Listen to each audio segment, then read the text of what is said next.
Good morning, everyone. My name is James. I'm the principal architect at Baidu, USA. Today, I will share with you some of our experience in deploying Spark, and we will share with you how Spark fits into our existing large-scale distributed computing environment. For those of you who may not know Baidu, Baidu is a leading Chinese search engine which commands about 73% of the search marketing share in China. We are a NASDAQ-listed company with a market cap of more than $70 billion. Baidu started as a search-oriented business, but then now we span into many other areas, including ads, mobile, maps, local, and social, and some other businesses. So our distributed computing platforms needs to support all these diverse needs of different businesses. And technology has always been the driving force of our business. Let's first look at Baidu's large-scale big data infrastructure. I'll just share with you some of the highlights. Baidu started building large-scale distributed search systems out of necessity, because even back in 2003, in order to index the whole web, it's not an easy task. Then in 2008, we started incorporating Hadoop into our production system. We highly customized our Hadoop, mainly to tackle two important issues. One is scalability, the other is performance. 1 year later, after we introduced Hadoop, we excessively expanded our storage to store more than 100 billion web pages. And then in the computing front, we scaled a single cluster with more than 10,000 nodes about 2 years ago.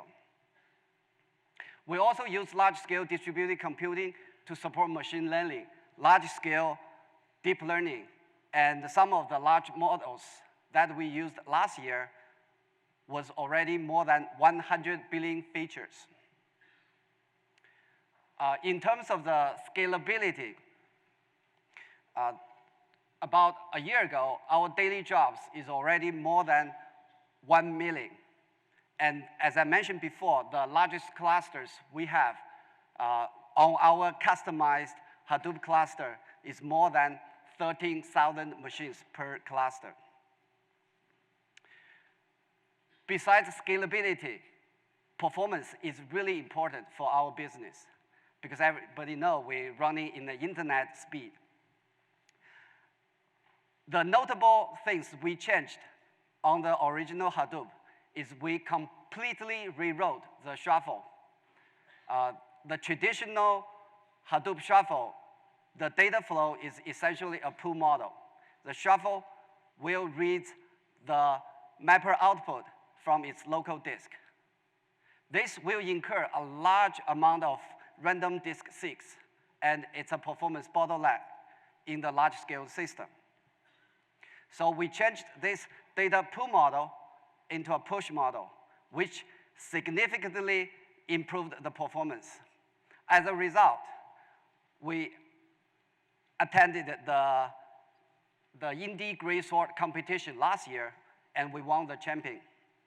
In fact, the other sword is the Daytona sword. I think the champion is the Apache Spark. Besides MR type of computation, we also, as I mentioned, there's a large scale of all different businesses. So we need to support other types of computation. We have a real-time streaming compute engine, which can provide a computation latency of less than 50 milliseconds. We also have a MIDI-batched execution engine. This is used to provide a transaction guarantee exact once computation. This mainly used for some high important log processing. And then in the machine learning front, we have a large-scale distributed deep learning framework that makes all our deep learning work much easier to implement and much more efficient to run in the production. So about a year or so ago, when we heard about Spark, we were very excited to actually trying to make Spark as part of our computing ecosystem, because when Spark was originally introduced, it has already been shown great potential. So in the early incubation phase, we started playing with Spark with the version 0.8. Originally, our main goal is to make Spark to run reliably on our production system and to greatly increase the scale of Spark. So with the introduction of Spark 1.0, we finally scaled a cluster with 200 nodes. This is deemed to be production worthy, and then we deployed into our production fleet. With the production phase, we integrated Spark 1.1 into the Baidu Open Cloud. This is one of our open cloud initiative. And then we run the Spark 1.2 with the Spark SQL for our interactive query. I'll tell you a little bit more about these two systems. After continuing scaling the system, we finally scaled a cluster up to 1,000 nodes with more than 20,000 cores and more than 100 terabytes of memory. Running Spark in our internal infrastructure requires us to do mostly two things. One, we want to make Spark to work with our own machine management and resource scheduling system. This can make the efficiency much higher than the typical resource management system. We also make the data accessing layer to work seamlessly with Spark and our existing systems. Also, we open Spark to the enterprise users through our open cloud. Baidu Open Cloud is just like a typical open cloud product, like the one offered by Amazon and Google. We have a full stack of offerings, ranging from all type of storage to computation. So we have a file system, we have an object store, we have a database, and all sorts of computation models that I just mentioned. So after deployed Spark into our internal production system, we opened all the services to the internal business. And our experience is that what we found out, by far, the most popular service is the interactive query systems with Spark, SQL, and Tycron. Why? I think this really, really solves one of the pain points of our existing business. For example, this slide shows you an imaginary scenario where a PM needs to keep track of all the top queries that's submitted to Baidu. Essentially, throughout the day, he needs to run multiple queries to do a lot of interactive, ad hoc type of analysis. Traditionally, this is supported by a query engine that is Hive-based, and each query takes about tens of minutes. By deploying Spark SQL and using Tycron as the cache layer, we really want to make the interactive query engine to be able to run each query within half of a minute. This can drastically improve the decision-making process. So how do we do that? For the storage layer, we basically have a standard warehousing sits on top of a large-scale file system. Then we deploy Tachyon as the cache layer. We modified the Tachyon a little bit to make it as a 3-tiered caching system. Essentially, we use memory, SSD, and local disk as a caching, and we'll be able to use a standard interface to access all 3 layers. Sits on top of the caching layer, we run Apache Spark and then use Spark SQL to facilitate this type of interactive queries. So this whole system, once we deployed with a good scalability, with an easy-to-use interface, it actually become quite popular internally. Now let's look at some of the performance examples that we have run in the system. For example, with the traditional MR-based, Hive-based interactive query engine, and then compare with just using Spark, we have already seen a performance improvement of about 8 times.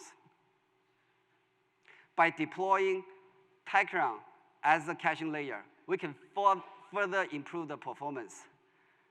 Overall, we have seen a 30 to 50 times of acceleration of some of the big data analysis workloads. In this particular example, the data size is about 6 terabytes.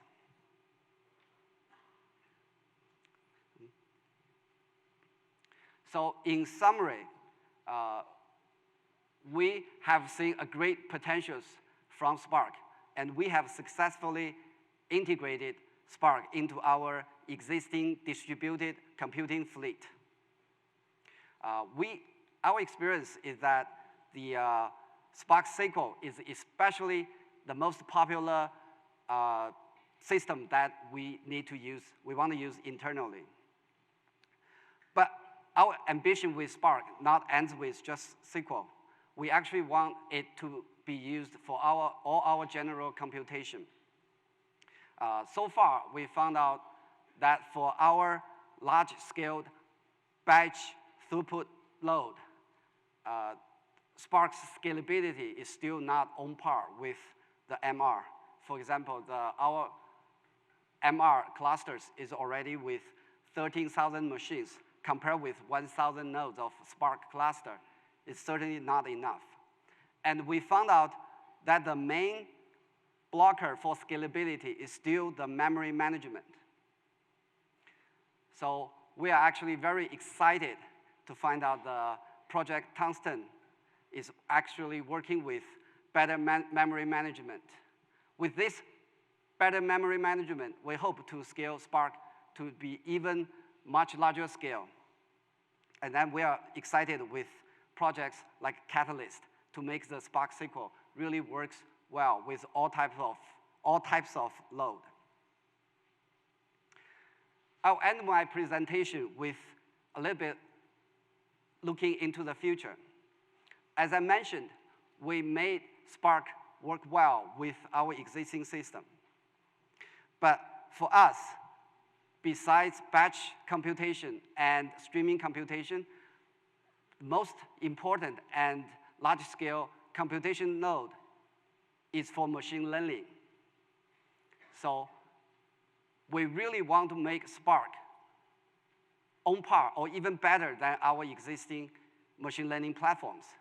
In order to do that, on the speed front, we want to make Spark work with different types of hardware acceleration, such as FPGA or GPU. We believe this can significantly improve the performance. Also, on the networking front, there's a lot of new exciting development, and we want to make Spark work seamlessly with new types of networks. And then on the functionality front, we definitely want to make Spark be able to support all kinds of machine learning algorithms. We think that with all these new developments, the exciting days of Spark is yet to come. Thank you very much.